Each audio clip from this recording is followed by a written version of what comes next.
I've been attached with the feeling of now waking up with you by my side.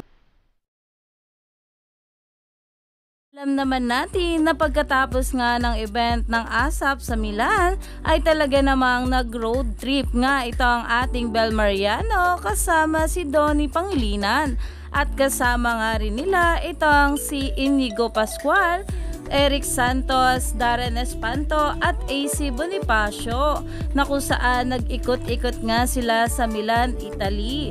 At marami nga rin na nakapansin sa sobrang kaseksihan dito ng ating Bel Mariano habang nakasakay nga sila sa isang bangka. At kitang-kita nga rin guys kung gaano nga kasaya at nag-enjoy ang couple rito.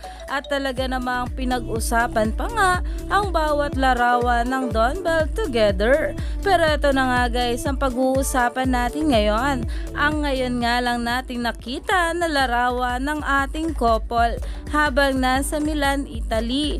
At talagang kitang-kita nga rito na talagang mag-asawa vibes nga ang datingan nila rito. Na ayon nga sa nag-post, #DonBell low quality but cheers lovers. Kahit nga sa ganitong ayuda ay talaga namang pinag-uusapan at umaani ng maraming komento dahil talaga namang napapahimlay nga rito ang maraming bubblies lalong lalo pa nga at ngayon nga lang ito inilabas sa social media. Kaya naman stay tuned lang tayo for more updates sa ating couple na sila Donnie at Bel Mariano sa mga susunod pa na ayuda.